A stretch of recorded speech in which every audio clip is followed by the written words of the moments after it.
हाय friends. आप S B I P O की तैयारी कर रहे हो और आपके मन में एक बहुत बड़ा दुविधा है, बहुत बड़ा सवाल है कि जी ए कब से शुरू करें, when to start preparation for general awareness. तो इस वीडियो में मैं आपके लिए जो सबसे बड़ा सवाल है, व्हेन टू स्टार्ट, कब से शुरू करें, हाउ टू स्टार्ट, क्या अप्रोच होगा मेरा, और फ्रॉम वेयर टू स्टार्ट, ये सारा चीज़ इस छोटे से वीडियो में मैं क्लियर करने वाला हूँ। So friends, very good evening and welcome to XMB। सबसे पहले हम जो चीज़ देखेंगे वो है एग्ज़ाम पैटर्न, राइट। तो देखो, मैं बात कर रहा हूँ आपके मेंस में ये जो जनरल अवेयरनेस है ना, इसकी, राइट। मैं इसकी बात कर रहा हूँ कि जी आपको कब और कहाँ से शुरू करनी चाहिए। सो शुरू करते हैं हमारा छोटा सा वीडियो। सबसे पहले हाउ टू स्टडी। देखो, सबसे पहले बात मैं ना करूँगा आपके प्रीलिम्स का, राइट। सबसे पहले आप प्री में फोकस करो। जनरल अवेयरनेस आप तभी अटेम्प्ट कर पाओगे जब आप फेस 1 को क्लियर करोगे या प्रीलिम्स को क्लियर करोगे। So please focus on the prelims first once you are done with prelims. क्योंकि देखो, प्रीलिम्स में अगर आपने क्वांट रीजनिंग इंग्लिश का एक बेस बना लिया है तो वो आपको फेज 2 में हेल्प करेगा। फेज 2 में आपको नया पढ़ना पड़ेगा, descriptive and general awareness, right. तो आपको तब ज़्यादा टाइम डेडिकेट करना होगा। तो अगर आप उस चीज़ के लिए तैयार हो तो आपके लिए मेरा सजेशन है कि start from you know after pre. और अगर आप तैयार नहीं हो कि मैं इतना सारा समय प्री के बाद सिर्फ जीए को नहीं दे सकता, मुझे quant English reasoning continue time देना पड़ेगा, then I would say you must start general awareness from now. बहुत छोटा समय, 2 दिन का, बहुत ही छोटा समय, लेकिन दो। क्योंकि जनरल अवेयरनेस आपको भले ही इन टर्म्स ऑफ काउंटिंग, मतलब इन टर्म्स ऑफ काउंटिंग ऐसा लगता होगा ना, हाँ 4 महीने का ना वो करंट अफेयर्स पढ़ लूँगा। पढ़ तो लोगे आप, पढ़ने में 2 दिन लगेगा, लेकिन सबसे बड़ा जो सवाल है कि आपको याद रहेगा, ये एक ऐसा सवाल है जिसका जवाब आप खुद को भी नहीं दे पाओगे, राइट। क्योंकि ये सवाल सबके लिए अलग है। देखो, इसके सवाल का जवाब तो मेरे पास भी नहीं है, राइट। मेरे पास भी नहीं है। अगर मैं खुद की बात बताऊं कि if I read current affair for only few days, तो मेरे लिए ये सवाल का जवाब होगा मुझे तो याद नहीं रहेगा, I will not remember, right. Even I would से I will not remember anything, मुझे कुछ याद नहीं रहेगा। क्योंकि ऐसा नहीं होता है। जनरल अवेयरनेस में आपको समय देना पड़ेगा, राइट। बट ये भी नहीं है कि अगर आप अभी नहीं करके फेज 1 के बाद करोगे तो नहीं होगा, बिल्कुल होगा। लेकिन आपको ज़्यादा समय स्पेंड करना होगा पढ़ने में, और सबसे इम्पॉर्टेंट है रिवीजन करने में। किस में? रिवीजन करने में। तो यहाँ पे देखो, आरबीआई बैंकिंग एंड इकोनॉमी, ये आपका सबसे पहला प्रायोरिटी रहेगा। देखो, सबसे पहला प्रायोरिटी तो मैं आपका सेट करूँ, मैं यहाँ लिखता हूँ, ठीक है। Priority 1 is equal to 4 months, उल्टा चलना 4 मंथ्स, ठीक है। सबसे पहले आप 4 मंथ को टारगेट करो। उसके बाद ये बीपीडिया का क्या है, इंडेक्स है। आरबीआई बैंकिंग एंड इकोनॉमी सबसे पहले ख़त्म करो। सेबी एंड फाइनेंशियल अवेयरनेस को नंबर 2, नेशनल को 3, ठीक है। स्टेट रिपोर्ट एंड इंडेक्सेस को 4। इसके बाद देखो, science and tech, defence, events, awards and rewards, इसमें से 2-3 क्वेश्चन आते हैं, ये 5th प्रायोरिटी पे रहेगा। उसके बाद अपॉइंटमेंट ऑबिचुरी बुक्स रहेगा 6th प्रायोरिटी पे। और स्पोर्ट्स को मैंने लीस्ट प्रिफर्ड रखा। अब आप बोलोगे कि सर ये आप गलत कर रहे हो, स्पोर्ट्स कैसे लीस्ट प्रिफर्ड है? तो देखो, स्पोर्ट्स में भी ना मैंने बहुत सारे स्टूडेंट से बात किया। आप अगर खुद से एनालिसिस करोगे तो देखोगे हर एग्ज़ाम में ना, मतलब let's talk only about SBI PO, 2 से 3 सवाल रहेगा स्पोर्ट्स के रिलेटेड, है ना। हर साल का आप अगर देखोगे लास्ट 5 साल का, तो स्पोर्ट्स का सवाल है। तो वहाँ पे आपके मन में अगर ये सवाल आएगा कि सर आप इसको लीस्ट प्रायोरिटी क्यों रख रहे हो, तो देखो यहाँ पे ना एक बहुत इंपॉर्टेंट मैं आपको एक चीज़ बताने वाला हूँ। स्पोर्ट्स एक ऐसा चीज़ है, अगर स्पोर्ट्स में आपको इंटरेस्ट है तो आधे से ज़्यादा चीज़ आपको ऑलरेडी पता है।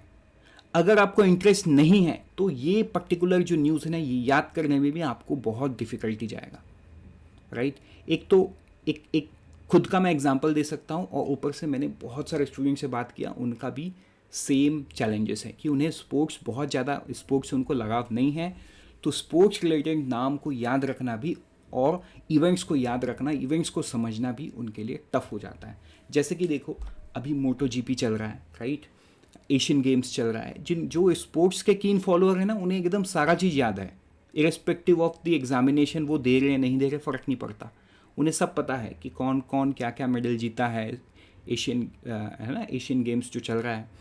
उसके बाद मोटो जीपी में आज किसने ग्रैंड प्रिक्स में जीता है ना, तो वो सब चीज़ उनको ऑटोमेटिक याद है क्योंकि उन्हें स्पोर्ट्स में इंटरेस्ट है। तो इसलिए इसको मैं लीस्ट प्रिफर्ड रख रहा हूँ, डिपेंडिंग कि आप देख लो आपको इंटरेस्ट है तो ये आपको ऑटोमेटिक याद होगा सारा चीज़, और थोड़ा बहुत रिवीजन करने की ज़रूरत है। अगर आपके इंटरेस्ट मीडियम है तो आप थोड़ा सा पढ़ोगे तो याद हो जाएगा। अगर आप बिल्कुल मेरे जैसे हो, मुझे स्पोर्ट्स से बहुत ज़्यादा लगाव नहीं है, then you will find a very hard time to remember such names, right. And high chance ये है कि आप बहुत मर के याद भी कर लिए तो शायद आप आगे जाके भूल जाओ। सो इसीलिए इसको मैंने लीस्ट प्रीफर लिखा। देखो कॉम्पिटिटिव एग्ज़ाम का मतलब ये नहीं है कि आपको सब चीज़ें पढ़ना है। कॉम्पिटिटिव एग्ज़ाम्स का मतलब ये है कि आपको अपने प्रिपरेशन को ऑप्टिमाइज़ करना है based on your strength and weaknesses. तो वही चीज़ मैंने आपको यहाँ पे समझाया है। इसी प्रकार से आपको स्टडी करना है, किससे, यूजिंग बीपीडिया। आपको अगर कोई भी डाउट है तो बिल्कुल आप कमेंट सेक्शन में लिखो so that I can answer it out. देखो मैंने यहाँ पे जो स्ट्रेटजी दिया ना, ये एकदम ही जनरल सा स्ट्रेटजी है, बहुत ही जनरल सा। मतलब हो सकता है ये अगर आप 500 बच्चे देख रहे हैं ना, उसमें से सिर्फ 10 लोगों को काम में आएगा, लेकिन बाकी 490 को ना अपने सिचुएशन, अपने स्ट्रेंथ, अपने वीकनेसेस के हिसाब से मॉडिफाई करना ज़रूरी है। Because you cannot be an officer with exactly what I say. You will have to put your own optimization. वही तो डिफरेंस है आपके और किसी और कैंडिडेट के साथ, right. I hope I am clear. चलो अब हम आगे बढ़ेंगे और हम सोर्सेज की बात करते हैं। तो हमारे कोर्स में Bpedia daily, weekly and monthly versions में अवेलेबल है। So depending on the on the way you are reading, आप तीनों में से किसी भी एक लेवल को कर सकते हो। लेकिन आई वुड ऑब्वियसली से कि आप मंथली फाइल रिवीजन पढ़ने के लिए रखो। अगर आप स्टूडेंट हो, डेली टाइम निकाल सकते हो तो डेली बीपीडिया आप पढ़ सकते हो, राइट। लेकिन जो मैंने 4 महीने को जिस प्रकार से पढ़ने बोला है वो मैंने मंथली फाइल से पढ़ने बोला है, नॉट डेली फाइल, ठीक। वैसे ही PIB and notes and EBF and notes में आपको चीज़ें और क्लैरिटी मिलेंगी। यहाँ पे भी मैं बताऊँगा आप ईबीएफ को थोड़ा ज़्यादा इंपॉर्टेंस देना पीआईबी के ओवर में, because EBF banking related news cover ज़्यादा करता है, फाइनेंशियल अवेयरनेस न्यूज़ रिलेटेड ज़्यादा कवर करता है, वो ज़्यादा इंपॉर्टेंट होता है आपके एसबीआई पीओ एग्जामिनेशन में। So with this again there are some still confusion in your mind. तो देखो एक कन्फ्यूजन में बड़ा कॉमन है। कॉमन क्या है कि इज़ द मटेरियल सफिशिएंट। आप कोई भी मटेरियल से पढ़ो, आपके मन में ना ये सवाल दौड़ रहा है कि इज़ द मटेरियल सफिशिएंट। तो देखो इसका जवाब ना प्लीज़ आई वुड से कि आप किसी और से मांगना भूल जाओ, मतलब छोड़ दो। ये सवाल का जवाब दुनिया में कोई नहीं दे पाएगा आपको। आप सोच रहे हो सर ये कैसा बात बोल रहे हो आप, तो देखो ये जो सवाल का जवाब है ना, ये आप खुद को ही दे पाओगे। जो ऐसा मैंने बताया वैसा अगर आप 4 महीने का न्यूज़ को कवर कर लेते हो ना, फिर आप ये सवाल पूछना ही छोड़ दोगे। मतलब ये सवाल का जवाब है ही नहीं। ये सवाल का जवाब है कि आप प्रिपरेशन कर रहे हो। If you are doing holistic preparation, right, from any source, you will obviously stop asking these questions to yourself and to anyone कि क्या ये सफिशिएंट है, राइट। उसके बाद इतना सारा इन्फॉर्मेशन मैं कैसे पढूं। देखो ये प्रॉब्लम आपको अकेले को नहीं है, प्रॉब्लम सबको है।